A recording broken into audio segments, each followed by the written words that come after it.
여러분 안녕하십니까? 오늘 제가 여러분께 전하고 싶은 이야기는 매우 특별하고 소중한 내용입니다. 이것은 단순한 조언이 아니라 90세를 맞이하신 한 어르신께서 평생을 살아오시며 깨달은 인생의 진리이자 지혜입니다. 그분은 지난 세월을 돌아보며 이렇게 말씀하셨습니다. 60세, 그때가 인생의 진짜 시작이었어요. 하지만 제대로 알지 못해서 너무 많은 시간을 낭비했습니다. 만약 그때로 돌아갈 수 있다면 꼭 해야 할 일들이 있습니다. 여러분은 저처럼 후회하지 마세요. 인생은 마치 강물 위를 떠다니는 배와 같습니다. 젊을 때는 힘이 넘치고 바람을 가르며 거침없이 나아가지만 60세를 넘어서면 더 이상 서두를 필요가 없습니다. 이제는 조급함보다 평온함이, 경쟁보다 건강이 더욱 중요해지는 시기입니다. 60세라는 나이는 참으로 의미 깊은 전환점입니다. 한국 나이로 환갑을 맞이하는 이 시기는 예로부터 인생의 새로운 출발점으로 여겨져 왔습니다. 젊은 시절의 바쁜 일상에서 벗어나 이제는 진정으로 나 자신을 위한 삶을 살 수 있는 시간이 주어진 것입니다. 하지만 안타깝게도 많은 분들이 이 소중한 시기를 어떻게 보내야 할지 몰라 방황하고 계십니다. 자녀들은 독립했고 직장에서는 은퇴했고 갑자기 텅 빈 시간 앞에서 무엇을 해야 할지 막막하기만 합니다. 요즘은 80세, 90세까지 장수하는 분들이 많아졌지만 오래 산다고 해서 모두 건강하게 사는 것은 아닙니다. 몸이 무거워지고 자꾸 피곤해지고 여기저기 쑤시고 아프기 시작하면 나도 늙었구나 하는 생각이 들지요. 오늘 삶의 교훈에서는 90세 어르신께서 60대 여러분께 꼭 전하고 싶다고 하신 5가지 중요한 조언을 나누어 드리려 합니다. 이것은 단순한 이론이 아니라 30년이라는 긴 세월을 더 살아보신 분의 생생한 경험담입니다. 그분께서는 60대를 어떻게 보내느냐에 따라 70대, 80대의 삶의 질이 완전히 달라진다고 강조하셨습니다. 만약 오늘 영상이 유익하셨다면 구독 버튼을 눌러주시고 좋아요와 댓글도 부탁드립니다. 여러분의 관심과 응원이 더 많은 분들에게 좋은 정보를 나누는데 큰 힘이 됩니다. 그럼 이제 본격적으로 시작해 볼까요? 첫 번째, 건강을 최우선으로 삼으세요. 90세 어르신께서 가장 먼저 그리고 가장 강하게 강조하신 것이 바로 건강입니다. 젊을 때는 돈을 벌기 위해 건강을 희생했습니다. 밤을 새워 일하고 술을 마시고 담배를 피우면서도 괜찮다고 생각했죠. 그런데 나이가 들어서는 그 돈으로 건강을 사려고 애를 씁니다. 병원비로 수천만 원을 쓰고 약을 달고 살면서도 예전의 건강은 돌아오지 않습니다. 하지만 한번 잃은 건강은 돈으로도 살 수 없다는 것을 너무 늦게 깨달았습니다. 어르신의 목소리에는 깊은 후회가 묻어나왔습니다. 그분은 60대 초반만 해도 건강했다고 합니다. 조금 피곤하고 여기저기 아픈 곳이 있었지만 대수롭지 않게 여겼습니다. 그냥 나이가 들면 다 그런 거겠지 하고 넘겼던 것이 큰 실수였다고 하십니다. 60세는 건강관리의 골든타임입니다. 아직 몸이 움직이고 회복력이 남아있는 이 시기를 놓치면 70대, 80대에는 후회해도 소용이 없습니다. 어르신은 60대 초반에 무릎이 조금 아팠지만 대수롭지 않게 여기고 방치했다가 70대에 인공관절 수술을 받게 되었다고 합니다. 그때 조금만 신경 썼더라면 지금 이렇게 고생하지 않았을 텐데요. 계단을 오르내리는 것조차 힘들어진 지금 60대의 제 자신이 너무 원망스럽습니다. 매일 아침 일어날 때마다 무릎이 아파서 침대에서 내려오는 것부터 전쟁입니다. 화장실 가는 것도 힘들고 산책을 하고 싶어도 몇 걸음 걷지 못하고 쉬어야 합니다. 그렇다면 60대에 어떻게 건강을 관리해야 할까요? 가장 중요한 것은 규칙적인 운동입니다. 하지만 여기서 주의할 점이 있습니다. 젊은 사람들처럼 무리한 운동을 해서는 안 됩니다. 60대의 몸은 이미 젊은 시절과는 다릅니다. 관절도 약해지고 근육의 탄력도 떨어진 상태에서 갑자기 무리한 운동을 하면 오히려 부상을 입을 수 있습니다. 어르신께서 특히 경고하신 것이 있습니다. 제 친구 중 한 분은 60대에 갑자기 마라톤을 시작했습니다. 젊은 사람들처럼 뛰고 싶다는 욕심에 무리하게 달렸는데 결국 무릎 연골이 손상되어 지금은 걷기조차 힘들어졌습니다. 어르신께서 추천하시는 운동은 바로 걷기입니다. 매일 아침 30분씩 동네를 걸었습니다. 처음에는 힘들었지만 점점 익숙해지면서 몸이 가벼워지는 것을 느꼈습니다. 공기 좋은 공원을 걸으면서 새소리도 듣고 꽃도 보고 하면 마음까지 편안해졌습니다. 하지만 70대가 되어서는 무릎이 아파 걷기조차 힘들어졌습니다. 60대 때 더 열심히 걸을 걸 그랬어요. 그때는 걸을 수 있는 다리가 있었는데 게을러서 안 걸었고 지금은 걷고 싶어도 다리가 말을 듣지 않습니다. 걷기는 누구나 쉽게 할 수 있으면서도 효과가 뛰어난 운동입니다. 혈액순환을 돕고 심장 건강을 지키며 뼈를 튼튼하게 만들어줍니다. 하루 30분에서 1시간 정도 자신의 체력에 맞춰 천천히 걷는 것만으로도 충분합니다. 특히 아침 햇살을 받으며 걷는 것은 비타민 D 합성에도 도움이 되어 골다공증 예방에도 좋습니다. 연구에 따르면 매일 30분씩 걷는 노인은 그렇지 않은 노인에 비해 심혈관 질환 발생률이 40% 낮고 당뇨병 위험도 35% 감소한다고 합니다. 걷기 외에도 가벼운 스트레칭이나 요가도 좋습니다. 몸의 유연성을 유지하고 근육을 이완시켜 주어 관절 건강에 도움이 됩니다. 수영도 관절에 무리를 주지 않으면서 전신 운동을 할 수 있어 좋습니다. 중요한 것은 자신의 체력에 맞는 운동을 규칙적으로 하는 것입니다. 일주일에 한 번 무리하게 운동하는 것보다 매일 조금씩 꾸준히 하는 것이 훨씬 효과적입니다. 운동 외에도 식습관 관리가 매우 중요합니다. 60세가 되면 신진대사가 떨어지기 때문에 젊을 때처럼 먹으면 살이 찌고 각종 성인병에 걸릴 위험이 높아집니다. 어르신은 60대 초반에 당뇨병 진단을 받았지만 대수롭지 않게 여기고 식단 조절을 하지 않았다고 합니다. 달콤한 것을 좋아해서 떡이며 빵이며 자주 먹었습니다.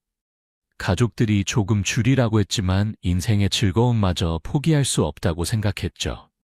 이제 죽을 날도 얼마 안 남았는데 먹고 싶은 것도 못 먹고 살면 뭐 하냐고 했습니다. 그런데 70대가 되니 혈당 조절이 안 되어 약을 먹어야 하고 합병증까지 생겼습니다. 시력이 나빠져서 책을 읽을 수도 없고 팔이 저려서 걷기도 힘들어졌습니다. 신장 기능도 떨어져서 일주일에 3번씩 투석을 받아야 합니다. 그때 조금만 참았더라면 지금 이렇게 고생하지 않았을 텐데요. 달콤한 음식 몇 번 먹는 즐거움과 지금 겪는 고통을 비교하면 너무나 어리석은 선택이었습니다. 60대의 식단은 채소와 과일을 중심으로 구성하는 것이 좋습니다. 특히 한국인의 식탁에서 빠질 수 없는 김치는 유산균이 풍부해 장 건강에 좋고 면역력을 높여줍니다. 하지만 너무 짜게 먹으면 고혈압의 위험이 있으니 적당히 먹는 것이 중요합니다.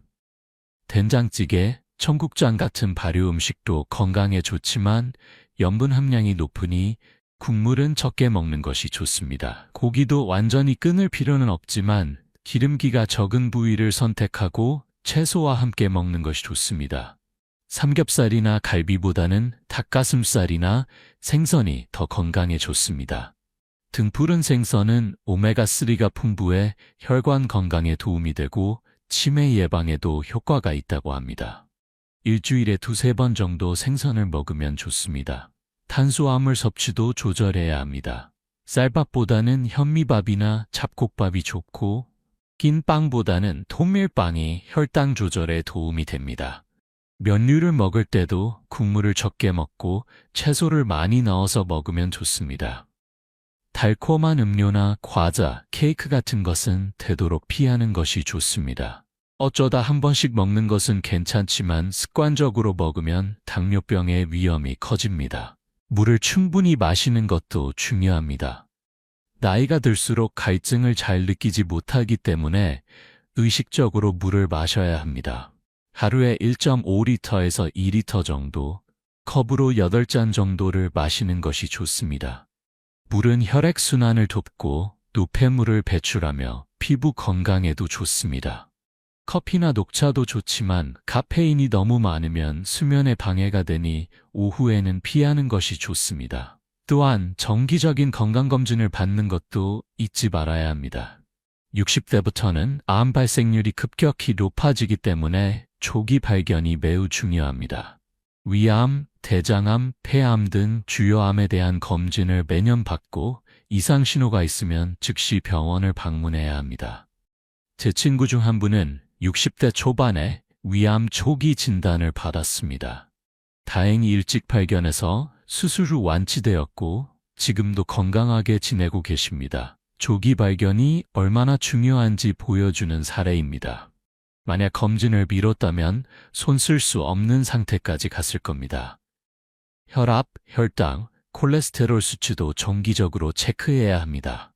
이런 수치들이 높으면 뇌졸중, 심근경색 등 치명적인 질환으로 이어질 수 있습니다. 약간 높게 나오더라도 생활습관 개선으로 조절할 수 있으니 의사의 지시를 잘 따르는 것이 중요합니다. 저는 혈압이 조금 높게 나왔을 때 약 먹기 싫다고 버텼습니다. 약을 먹으면 평생 먹어야 한다는 말에 겁이 났거든요. 하지만 결국 뇌졸중이 와서 한쪽 몸을 쓰지 못하게 되었습니다. 그때 약을 먹었더라면 이렇게까지 되지는 않았을 겁니다. 수면 관리도 건강의 중요한 부분입니다. 나이가 들수록 잠이 얕아지고 자주 깨는 경우가 많습니다. 하지만 충분한 수면을 취하지 못하면 낮에 피곤하고 집중력이 떨어지며 면역력도 약해집니다. 매일 같은 시간에 자고 일어나는 규칙적인 수면 패턴을 유지하고 잠들기 전에는 스마트폰이나 TV 시청을 자제하는 것이 좋습니다. 침실 환경도 중요합니다. 너무 밝거나 시끄러우면 숙면을 취하기 어렵습니다. 암막 커튼을 설치하고 조용한 환경을 만들어주세요. 온도도 너무 덥거나 춥지 않게 적절히 유지하는 것이 좋습니다. 침대와 베개도 자신의 몸에 맞는 것을 선택해야 합니다. 너무 푹신하거나 딱딱한 침대는 허리 건강에 좋지 않습니다. 잠들기 전에 따뜻한 우유 한 잔이나 캐모마일 차를 마시는 것도 숙면에 도움이 됩니다. 우유에 들어있는 트립토판이라는 성분이 수면을 유도하고 캐모마일은 긴장을 풀어주는 효과가 있습니다. 가벼운 스트레칭이나 명상도 좋습니다. 몸과 마음을 이완시켜 주어 편안하게 잠들 수 있습니다. 반대로 피해야 할 것들도 있습니다. 잠들기 전에 과식하거나 술을 마시면 숙면을 방해합니다. 술을 마시면 잠이 잘 온다고 생각하는 분들이 많은데 실제로는 수면의 질을 떨어뜨립니다. 처음에는 쉽게 잠들지만 자다가 자주 깨고 깊은 잠을 자지 못하게 됩니다. 카페인이 든 음료도 오후 6시 이후에는 마시지 않는 것이 좋습니다. 건강은 하루아침에 만들어지는 것이 아닙니다. 매일매일 꾸준히 관리하고 신경 써야 70대, 80대에도 건강하게 생활할 수 있습니다. 90세 어르신의 가장 큰 후회가 60대의 건강을 소홀히 한 것이라고 하셨습니다. 건강할 때는 건강의 소중함을 모릅니다. 아프고 나서야 건강이 얼마나 중요한지 깨닫지만 그때는 이미 늦었습니다. 여러분은 저처럼 후회하지 마시고 지금부터라도 건강을 챙기세요. 건강이 있어야 하고 싶은 일도 하고 가고 싶은 곳도 갈 수 있습니다. 두 번째, 새로운 것을 배우고 도전하세요. 90세 어르신께서 두 번째로 강조하신 것은 바로 배움과 도전입니다. 60세가 되었을 때 저는 이제 배울 것도 없고 새로운 시작도 필요 없다고 생각했습니다. 평생 열심히 일했으니 이제는 그냥 편하게 쉬다가 가면 되는 줄 알았죠. 하지만 그것이 얼마나 큰 실수였는지 나중에야 깨달았습니다. 아무것도 하지 않고 하루하루를 보내다 보니 시간은 빨리 가는데 남는 것이 아무것도 없더군요. 많은 분들이 60세를 인생의 끝이라고 생각합니다. 하지만 요즘 평균 수명을 생각해 보세요. 60세는 아직 인생의 절반도 지나지 않았을 수 있습니다. 통계청 자료에 따르면 2024년 기준 한국인의 평균 수명은 83세입니다. 60세라면 아직 20년 이상을 더 살아야 합니다. 건강하게 관리하면 30년도 가능합니다. 앞으로 20년, 30년을 더 살아야 하는데 아무것도 하지 않고 그냥 시간만 보낸다면 얼마나 지루하고 무의미한 삶이 되겠습니까? 어르신은 60대 초반에 한 가지 큰 후회를 하셨다고 합니다. 주변에서 컴퓨터를 배우라고 권했지만 나이가 들어서 무슨 컴퓨터냐, 젊은 사람들이나 하는 것이라며 거부했다고 합니다. 그때 배웠더라면 자식들과 카카오톡으로 소통하고 손주들 사진도 직접 받아볼 수 있었을 텐데요. 영상 통화도 할 수 있고 인터넷으로 정보도 찾아볼 수 있었을 겁니다. 70대가 되어서야 배우려고 했지만 그때는 기억력도 떨어지고 손도 떨려서 너무 힘들었습니다. 자판을 누르는 것도 어렵고 무엇을 배웠는지 금방 잊어버렸습니다. 60대의 저 자신이 정말 미웠습니다. 60대는 아직 기억력도 괜찮고 손도 자유롭게 움직이는 시기입니다. 새로운 것을 배우기에 결코 늦지 않았습니다. 오히려 이 시기야말로 평생 해보고 싶었지만 바빠서 하지 못했던 것들을 시작할 수 있는 최적의 시기입니다. 젊었을 때는 일하느라 바빴고 자녀 키우느라 바빴고 집안일 하느라 바빴습니다. 하지만 60대가 되면 그런 의무에서 벗어나 온전히 자신을 위한 시간을 가질 수 있습니다. 요즘은 60대, 70대를 위한 다양한 교육 프로그램이 많습니다. 동사무소나 노인복지관에서 무료로 운영하는 강좌들도 많고 대학교에서 운영하는 평생교육원도 있습니다. 컴퓨터나 스마트폰 사용법부터 시작해서 외국어, 악기, 그림, 서예, 사진, 요리 등 다양한 분야를 배울 수 있습니다.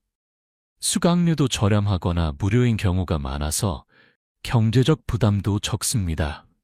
한 연구에 따르면 새로운 것을 배우는 노인들은 그렇지 않은 노인들에 비해 치매 발병률이 40% 낮다고 합니다.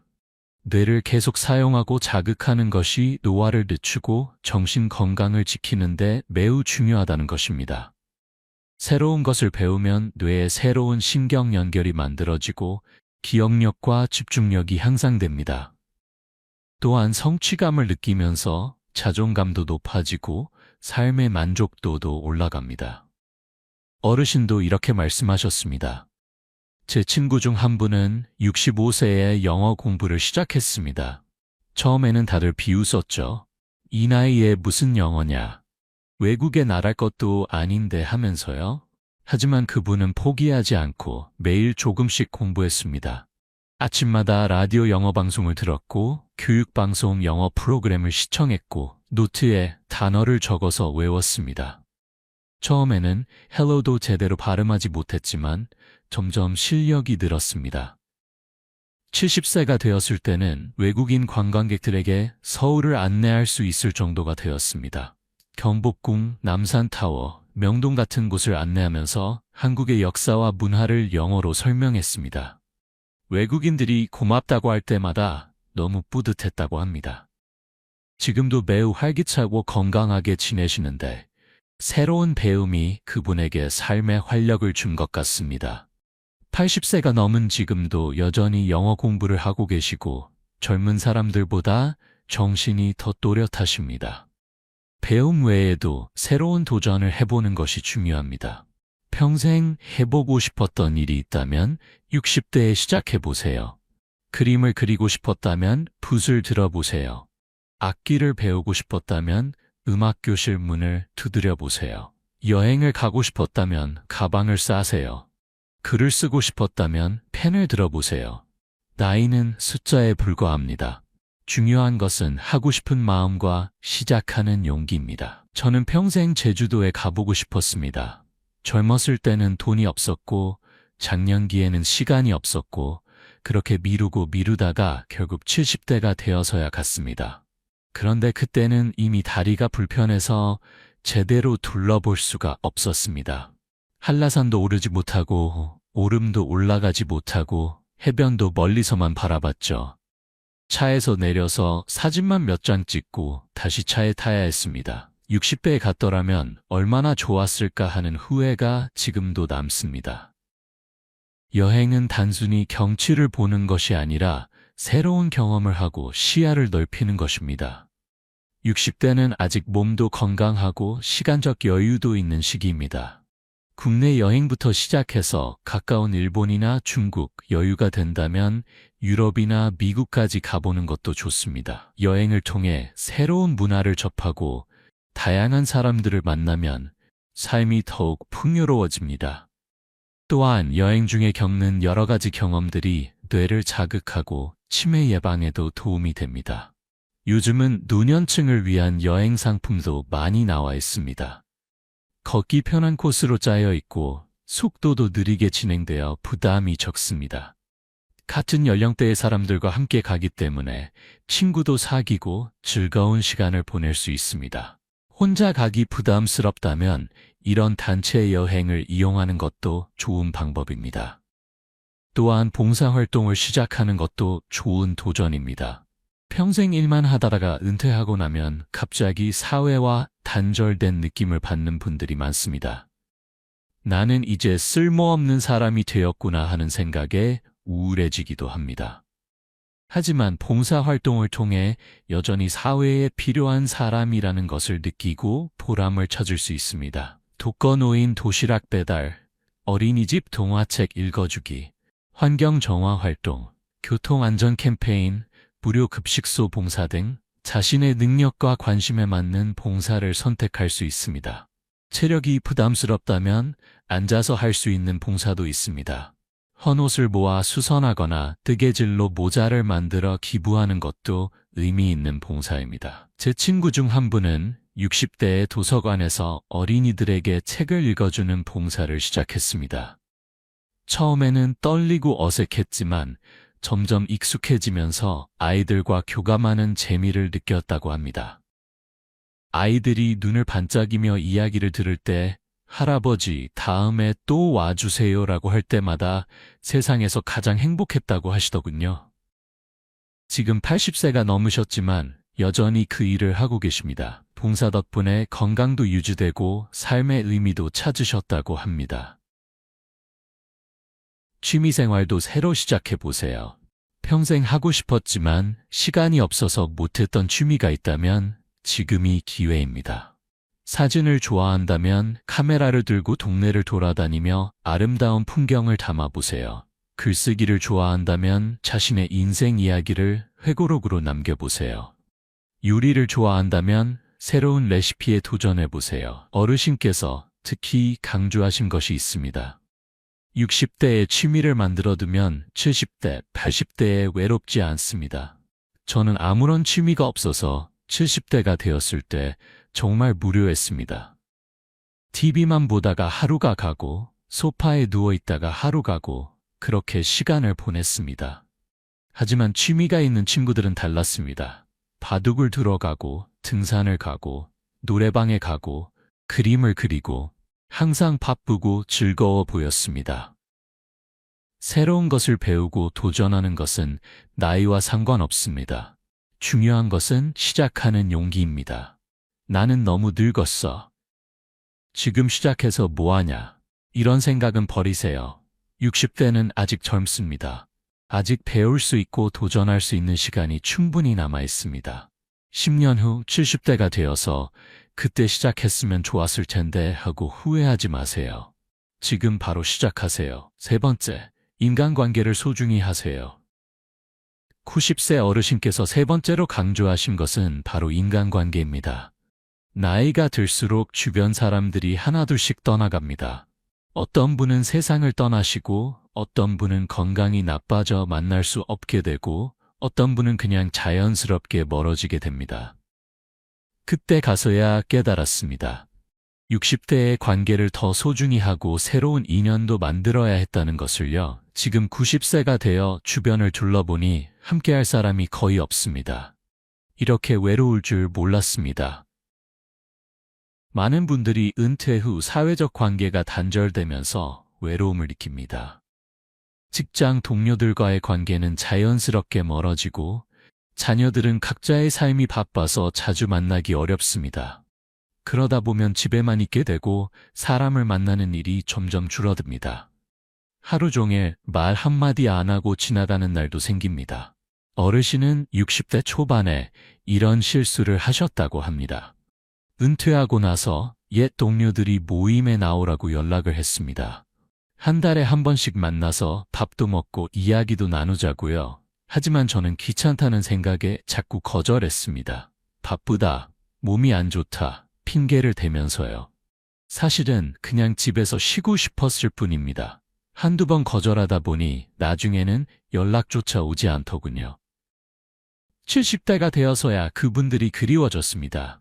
외로워서 연락을 해보려고 했지만 이미 늦었습니다. 어떤 분은 돌아가셨고 어떤 분은 연락처도 바뀌어서 찾을 수가 없었습니다. 만난다고 해도 너무 오랜만이라 어색하기만 했습니다. 60대에 조금만 신경 썼더라면 지금 이렇게 외롭지는 않았을 겁니다. 인간관계는 꾸준히 관리해야 유지됩니다. 특히 60대에는 적극적으로 사람들을 만나고 관계를 넓혀가는 것이 중요합니다. 옛 친구들과 정기적으로 만나는 모임을 만들고 같은 취미를 가진 사람들과 동호회 활동을 하고 동네 경로당이나 복지관에서 새로운 친구들을 사귀는 것도 좋습니다. 연구에 따르면 사회적 관계가 활발한 노인들은 그렇지 않은 노인들에 비해 우울증 발병률이 60% 낮고 수명도 평균 7년 더 길다고 합니다. 사람과의 교류가 정신 건강과 신체 건강 모두에 긍정적인 영향을 미치는 것입니다. 대화를 나누고 웃고 함께 시간을 보내는 것만으로도 스트레스가 해소되고 기분이 좋아집니다. 또한 혼자 있으면 부정적인 생각에 빠지기 쉽지만 사람들과 함께 있으면 긍정적인 에너지를 받을 수 있습니다. 특히 배우자와의 관계를 소중히 해야 합니다. 젊었을 때는 일과 육아에 바빠서 부부만의 시간을 갖기 어려웠지만 60대는 부부가 함께 보내는 시간이 많아지는 시기입니다. 이때 서로에게 관심을 갖고 대화를 나누며 함께 취미 활동을 하는 것이 중요합니다. 하지만 안타깝게도 많은 부부들이 이 시기에 오히려 사이가 나빠집니다. 저는 60대에 아내와 사이가 좋지 않았습니다. 평생 밖에서 일만 하다 보니 집에서 어떻게 지내야 할지 몰랐습니다. 아내는 아내대로 집안일을 하느라 바빴고 저는 집에서 할 일이 없어서 TV만 보고 있었습니다. 아내가 밥상을 차려주면 말없이 먹고 설거지하는 것도 도와주지 않았습니다. 아내가 뭔가 이야기를 하려고 해도 응, 그래 짧게 대답하고 관심을 보이지 않았습니다. 서로 말도 없이 지내던 날들이 많았죠. 아침에 일어나서 밥 먹자는 말 외에는 대화가 없었습니다. 같은 집에 살지만 남남처럼 지냈습니다.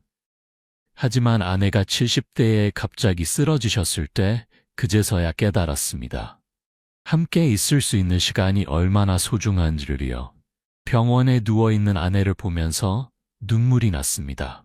60대에 더 잘해드렸어야 했는데 더 많이 대화하고 더 많이 함께 시간을 보냈어야 했는데 하는 후회가 너무 큽니다. 부부가 함께 산책을 하고 함께 요리를 하고 함께 여행을 가면서 새로운 추억을 만들어 보세요. 젊었을 때 하지 못했던 데이트를 60대에 다시 시작하는 것도 좋습니다. 영화를 보러 가고 맛있는 음식을 먹으러 가고 카페에서 차를 마시며 이야기를 나누세요. 서로에게 사랑한다, 고맙다는 말을 자주 하는 것만으로도 관계가 훨씬 좋아집니다. 자녀들과의 관계도 중요합니다. 하지만 여기서 주의할 점이 있습니다. 너무 간섭하거나 의존하지 말아야 한다는 것입니다. 자녀들도 각자의 삶이 있고 바쁜 일상이 있습니다. 부모가 자꾸 연락하고 만나자고 하면 부담스러워할 수 있습니다. 특히 며느리나 사위와의 관계에선 더욱 조심해야 합니다. 저는 60대의 자식들에게 너무 의존했습니다. 매일 전화해서 밥은 먹었는지 잘 지내는지 물어보고 주말마다 집에 오라고 했습니다. 손주들도 보고 싶고 자식들 얼굴도 보고 싶어서였죠. 처음에는 자식들이 찾아왔지만 점점 부담스러워하는 것이 느껴졌습니다. 특히 며느리가 힘들어하는 것 같았습니다. 결국 관계가 서먹해지고 연락도 뜸해졌죠. 지금 생각하면 제가 너무 이기적이었던 것 같습니다. 자식들의 입장은 생각하지 않고 제 외로움만 생각했으니까요. 자녀들과는 적당한 거리를 유지하면서도 따뜻한 관계를 유지하는 것이 중요합니다. 일주일에 한 번 정도 안부 전화를 하고 한 달에 한두 번 정도 만나서 식사를 하는 것으로 충분합니다. 자녀들이 바쁘면 억지로 시간을 내라고 하지 말고 이해해 주세요. 대신 손주들에게 관심을 보이고 가끔 용돈을 주면서 자연스럽게 교류하는 것이 좋습니다. 또한 60대에는 새로운 인연을 만드는 것도 중요합니다. 평생교육원에서 공부하면서 만난 친구들, 봉사활동을 하면서 알게 된 사람들, 취미활동을 함께하는 동호회 회원들과 친해지세요. 나이가 비슷하고 관심사가 같은 사람들과 함께하면 대화도 잘 통하고 즐거운 시간을 보낼 수 있습니다. 제 친구 중 한 분은 65세에 등산 동호회에 가입했습니다. 처음에는 혼자서 어색했지만 점점 친해지면서 매주 함께 산에 오르는 것이 삶의 낙이 되었다고 합니다. 산을 오르면서 운동도 되고 자연도 감상하고 친구들과 수다도 떨고 일석삼조였다고 하시더군요. 지금 80세가 넘으셨지만 여전히 그 친구들과 만나시고 그분들 덕분에 외롭지 않게 지낼 수 있다고 하십니다. 가족보다 더 자주 만나고 더 편하게 지낸다고 합니다. 경로당이나 노인복지관도 좋은 장소입니다. 처음에는 낯설고 어색할 수 있지만 자주 가다 보면 친구들이 생깁니다. 함께 운동도 하고 게임도 하고 노래도 부르면서 즐거운 시간을 보낼 수 있습니다. 혼자 집에 있는 것보다 훨씬 건강에도 좋고 정신 건강에도 좋습니다. 인간관계는 우리 삶의 가장 중요한 자산입니다. 돈이 많아도 함께할 사람이 없으면 행복할 수 없습니다. 큰 집에 살아도 혼자 있으면 외롭기만 합니다. 반대로 돈이 많지 않아도 좋은 친구들과 함께하면 행복할 수 있습니다. 60대의 여러분, 주변 사람들을 소중히 여기고 새로운 인연도 만들어 가세요. 그것이 여러분의 노후를 풍요롭고 행복하게 만들어줄 것입니다. 네 번째, 경제적 독립을 유지하세요. 90세 어르신께서 네 번째로 강조하신 것은 바로 경제적 독립입니다. 돈이 전부는 아니지만 돈이 없으면 아무것도 할 수 없습니다. 특히 나이가 들어서 자식들에게 손을 벌리는 것만큼 서러운 일이 없습니다. 자존심도 상하고 눈치도 보이고 정말 힘듭니다. 60대에 경제 계획을 제대로 세우지 않아서 70대, 80대에 너무 고생했습니다. 가장 큰 후회 중 하나입니다. 많은 분들이 은퇴 후 소득이 없어지면서 경제적 어려움을 겪습니다. 국민연금만으로는 생활비가 부족하고 저축해둔 돈도 의료비와 생활비로 점점 줄어듭니다. 물가는 계속 오르는데 수입은 없으니 불안하기만 합니다. 그러다 보면 자녀들에게 의존하게 되고 그것이 관계를 어색하게 만들기도 합니다. 어르신은 60대 초반에 큰 실수를 하셨다고 합니다. 은퇴금을 받았을 때 상당한 금액이었습니다. 한 번도 만져보지 못한 큰 돈이었죠. 그 돈으로 편하게 살 수 있을 줄 알았습니다. 하지만 계획 없이 쓰다 보니 생각보다 빨리 줄어들었습니다. 친구들 만나면 밥 사고 술 사고 자식들 집 장만할 때 보태주고 손주들 용돈 주고 여행 가고 옷 사고 하다 보니 70대 초반에 거의 다 써버렸습니다. 그때부터는 자식들에게 손을 벌려야 했습니다. 생활비가 모자라서 도와달라고 하는 것이 얼마나 마음 아픈 일인지 모릅니다.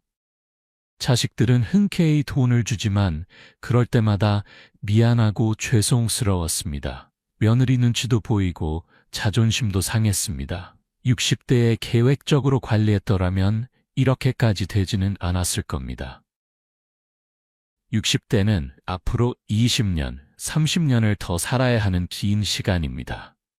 이 기간 동안 필요한 생활비와 의료비를 계산해서 체계적으로 관리해야 합니다. 전문가들은 은퇴 후 매달 필요한 생활비의 최소 20년치는 준비해야 한다고 조언합니다. 예를 들어 한 달에 200만 원이 필요하다면 20년이면 4억 8천만 원이 필요합니다. 생각보다 큰 금액이죠. 우선 지출을 체계적으로 관리하는 것이 중요합니다. 매달 고정적으로 나가는 돈과 변동적으로 쓰는 을 구분해서 예산을 세우세요. 고정 지출에는 관리비, 전기세, 수도세, 통신비, 보험료 등이 있고, 변동 지출에는 식비, 교통비, 의료비, 여가비 등이 있습니다. 불필요한 지출은 줄이고 꼭 필요한 곳에만 돈을 쓰는 습관을 들이면 훨씬 오래 버틸 수 있습니다. 제 친구 중 한 분은 60세부터 가계부를 쓰기 시작했습니다. 매달 얼마를 쓰고 얼마가 남는지 정확히 파악하니까 불필요한 지출을 줄일 수 있었다고 합니다. 커피값, 택시비, 외식비 같은 작은 지출들이 모이면 큰 돈이 된다는 것을 알게 되었다고 하시더군요. 덕분에 80세가 넘은 지금도 경제적으로 여유롭게 지내고 계십니다. 자식들에게 손 벌리지 않고 오히려 손주들에게 용돈도 주신다고 합니다. 또한 여유 자금이 있다면 안전하게 투자하는 것도 고려해 볼 만합니다. 하지만 여기서 주의할 점이 있습니다. 고위험 고수익 투자는 절대 피해야 합니다. 60대의 돈은 벌기 위한 돈이 아니라 지키기 위한 돈입니다. 원금을 잃으면 다시 벌 방법이 없기 때문에 안전이 최우선입니다. 저는 65세에 지인의 권유로 주식 투자를 했습니다. 이 주식을 사면 1년 안에 2배가 된다. 내가 내부 정보가 있다 하는 말에 현혹되어 상당한 금액을 투자했습니다. 처음에는 조금 올라서 기뻤는데 얼마 안 가서 폭락했습니다. 결국 반토막이 나버렸죠. 그 돈이 있었다면 지금 훨씬 편하게 살 수 있었을 텐데 하는 후회가 큽니다. 욕심을 부린 제가 바보였습니다. 안전한 투자 방법으로는 정기예금, 국채, 안정적인 배당주 등이 있습니다. 수익률은 낮지만 원금을 지키면서 조금씩 이자를 받을 수 있습니다. 투자 전에는 반드시 전문가와 상담하고 여러 곳에 분산 투자하는 것이 안전합니다. 절대로 한 곳에 모든 돈을 투자해서는 안 됩니다. 경제적 독립을 위해서는 가능하다면 60대에도 일을 하는 것이 좋습니다. 물론 젊었을 때처럼 힘든 일을 할 필요는 없습니다. 자신의 경험과 지식을 활용할 수 있는 가벼운 일을 찾아보세요. 일을 하면 경제적 도움이 될 뿐만 아니라 규칙적인 생활을 유지할 수 있고 사회적 관계도 지속될 수 있습니다. 요즘은 60대를 위한 일자리가 많이 있습니다. 아파트 경비, 주차 관리, 배달, 청소, 급식 보조 등 체력적으로 부담이 적은 일부터 시작해서 자신의 전문성을 살릴 수 있다면 컨설팅이나 강사 등의 일도 할 수 있습니다. 일을 하면 경제적 도움이 될 뿐만 아니라 사회적 관계도 유지되고 삶의 보람도 느낄 수 있습니다. 제 친구 중 한 분은 62세에 작은 분식집을 시작했습니다. 평생 요리를 좋아하셨던 분인데 떡볶이, 김밥, 튀김 같은 것을 파는 가게를 열었습니다. 큰 돈을 버는 것은 아니지만 한 달에 200만 원 정도는 벌 수 있다고 합니다. 생활비는 충분히 벌고 손님들과 대화하면서 즐겁게 일하신다고 합니다. 무엇보다 자식들에게 손 벌리지 않아도 되니까 마음이 편하다고 하시더군요. 또한 정부에서 제공하는 다양한 복지 혜택을 잘 알아보고 활용하는 것도 중요합니다. 기초연금, 노인 일자리 사업, 교통비 할인, 의료비 지원, 난방비 지원 등 여러 가지 혜택이 있습니다. 주민센터나 복지관에 문의해서 받을 수 있는 것은 모두 받으세요. 이런 작은 혜택들이 모이면 한 달에 수십만 원을 아낄 수 있습니다. 경제적 독립은 단순히 돈의 문제가 아니라 자존심과 행복의 문제입니다. 자녀들에게 의존하지 않고 스스로 생활할 수 있을 때 진정한 노후의 행복을 누릴 수 있습니다. 자식들도 부모가 경제적으로 독립적이면 더 편하게 대할 수 있습니다. 60대의 여러분, 지금부터라도 체계적으로 경제계획을 세우고 실천해보세요. 5번째, 죽음을 준비하세요. 90세 어르신께서 마지막으로 강조하신 것은 다소 무겁지만 매우 중요한 주제입니다. 바로 죽음에 대한 준비입니다. 많은 분들이 죽음을 이야기하는 것을 꺼립니다. 불길하다고 생각하죠. 재수 없다고 여깁니다. 하지만 죽음은 누구나 맞이하게 되는 자연스러운 과정입니다. 피할 수 없는 일입니다. 60대에 미리 준비해두지 않아서 70대, 80대에 너무 당황하고 힘들었습니다. 준비 없이 맞이한 죽음 앞에서 저와 가족들은 모두 혼란스러웠습니다. 죽음을 준비한다는 것은 슬픈 일이 아니라 현명한 일입니다. 미리 준비해두면 본인도 편안하고 가족들도 혼란스러워하지 않습니다.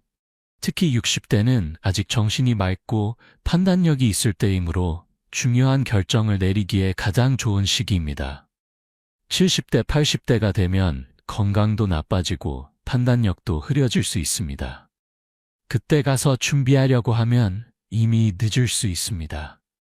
첫째, 유언장을 작성하세요. 많은 분들이 유언장은 부자들만 쓰는 것이라고 생각하지만 그렇지 않습니다.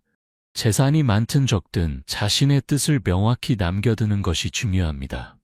재산 분배는 물론이고 장례 방식, 장기 기증 의사, 연명 치료에 대한 생각 등을 미리 밝혀두면 가족들이 고민하지 않아도 됩니다. 저는 유언장을 쓰지 않았습니다. 자식들이 알아서 잘할 거라고 생각했죠. 재산도 많지 않으니 굳이 유언장까지 쓸 필요가 있나 싶었습니다. 하지만 제가 아프고 나서 자식들 사이에서 의견이 엇갈리는 것을 보면서 마음이 너무 아팠습니다. 큰아들은 집을 팔아서 나누자고 하고 작은아들은 집을 그대로 두자고 하고 말다툼을 하는 모습을 보니 가슴이 찢어지는 것 같았습니다. 미리 제 뜻을 분명히 해두었어야 했습니다. 유언장은 법적 효력을 갖기 위해 공증을 받는 것이 좋습니다. 변호사 사무소나 공증사무소를 방문하면 도움을 받을 수 있습니다. 비용도 그리 많이 들지 않습니다. 재산뿐만 아니라 자신의 마지막 인사말이나 가족들에게 전하고 싶은 말도 함께 적어두면 좋습니다. 너희들을 사랑한다. 행복하게 살아라. 서로 도우며 살아라 같은 메시지를 남겨두면 가족들에게 큰 위로가 됩니다. 둘째, 사전 연명 의료 의향서를 작성하세요. 이것은 자신이 회복 불가능한 상태가 되었을 때 연명 치료를 받을 것인지 말 것인지를 미리 결정해 두는 것입니다. 많은 환자들이 의식 없이 인공호흡기에 의존하며 병원 침대에 누워 있는 것을 원하지 않습니다.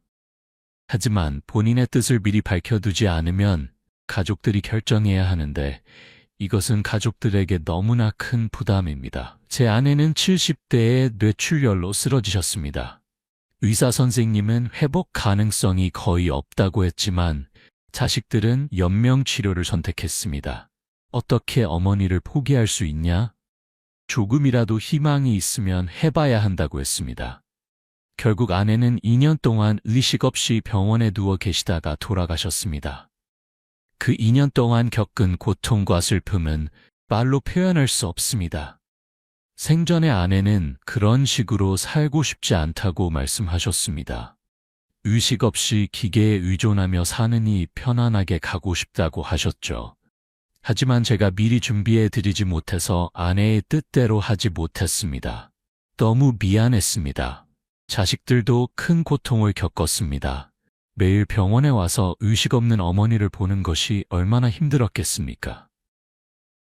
사전 연명의료 의향서는 보건소나 의료기관에서 작성할 수 있습니다.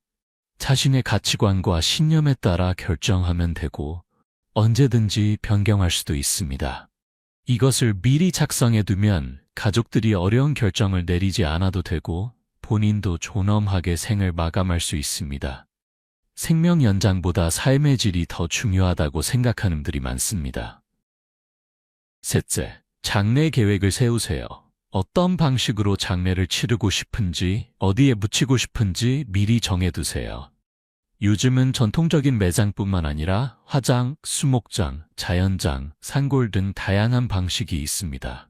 자신의 가치관과 경제 상황에 맞춰 선택하면 됩니다. 전통적인 매장은 비용이 많이 들고 관리도 필요하지만 화장이나 수목장은 비용도 적게 들고 환경에도 좋습니다. 저는 70대에 미리 묘지를 구입해 두었습니다. 자식들에게 부담 주지 않으려고 장례 비용도 따로 준비해 두었습니다. 어떤 옷을 입고 싶은지, 어떤 음악을 틀어주기를 원하는지, 어떤 음식을 준비하면 좋을지까지 다 적어 두었습니다. 그랬더니 마음이 훨씬 편안해졌습니다. 언제 가도 후회가 없겠다는 생각이 들더군요. 준비해 두니까 오히려 마음이 편해지고 하루하루를 더 소중하게 살게 되었습니다. 장례식장, 빈소, 달인 등에 대한 계획도 미리 세워두면 좋습니다. 어떤 분들은 장례 희망사항을 적어서 자녀들에게 전달하기도 합니다. 장례는 간소하게 해라. 많은 사람을 부르지 말고 가족들만 조용히 치러라. 장례 음식은 이런 것으로 준비해라. 같은 구체적인 내용을 남겨둡니다. 이렇게 준비해두면 갑작스러운 상황에서도 가족들이 당황하지 않고 고인의 뜻대로 장례를 치를 수 있습니다. 넷째, 정리해야 할 것들을 정리하세요. 오랫동안 쌓아온 물건들, 중요한 서류들, 은행 계좌와 비밀번호 등을 정리해두세요. 특히 요즘은 인터넷 계정, 카카오톡, 이메일, 블로그, SNS 등 디지털 유산도 많으니 이것들에 대한 정보도 정리해두는 것이 좋습니다. 비밀번호를 적어서 안전한 곳에 보관해두거나 자녀들에게 알려주세요. 저는 80세가 되어서야 집안을 정리하기 시작했습니다. 평생 모은 물건들이 너무 많아서 정리하는 것만 몇 년이 걸렸습니다. 옷장에는 입지도 않는 옷들이 가득하고 서랍에는 필요 없는 물건들이 넘쳐났습니다. 책장에는 오래된 책들이 쌓여 있고 창고에는 무엇이 있는지도 모를 상자들이 수북했습니다. 60대에 미리 조금씩 정리했더라면 훨씬 수월했을 텐데 하는 아쉬움이 있습니다. 필요 없는 물건은 과감히 버리거나 기부하세요. 1년 이상 사용하지 않은 물건은 앞으로도 사용할 가능성이 낮습니다. 아까워서 못 버리는 마음은 이해하지만 물건에 둘러싸여 사는 것보다 깔끔하게 정리된 공간에서 사는 것이 훨씬 편안합니다. 중요한 서류는 한 곳에 모아두고 가족들이 찾기 쉽게 정리하세요. 은행 계좌, 보험, 증권, 부동산 등의 정보도 명확히 기록해서 보관하면 나중에 가족들이 상속받을 때 도움이 됩니다. 다섯째, 하고 싶은 말을 하세요. 평생 마음속에만 담아두었던 말들, 고마운 사람들에게 전하지 못한 감사의 말, 미안했던 일에 대한 사과 등을 60대에 표현하세요. 나중으로 미루다가 기회를 놓칠 수 있습니다. 사람은 언제 어떻게 될지 모릅니다. 건강할 때, 정신이 맑을 때, 만날 수 있을 때 하고 싶은 말을 해야 합니다. 저는 아버지께 한 번도 사랑한다는 말을 하지 못했습니다. 그때는 그런 말을 하는 것이 쑥스럽고 어색했습니다. 아버지가 돌아가시기 전에 하고 싶었지만 용기가 나지 않았습니다. 다음에 하지 뭐 하고 미뤘습니다. 하지만 다음은 오지 않았습니다. 아버지가 갑자기 쓰러지셔서 병원에 실려갔고 의식을 회복하지 못한 채 일주일 만에 돌아가셨습니다. 아버지가 떠나신 후에 너무 후회가 되어서 무덤 앞에서 한참을 울었습니다. 말하고 싶은 것이 있다면 지금 바로 하세요. 나중은 없을 수도 있습니다. 가족들에게 사랑한다고 말하세요. 친구들에게 고맙다고 전하세요. 미안했던 사람에게 용서를 구하세요. 이런 작은 표현들이 쌓여서 우리 인생을 아름답게 마무리하게 해줍니다.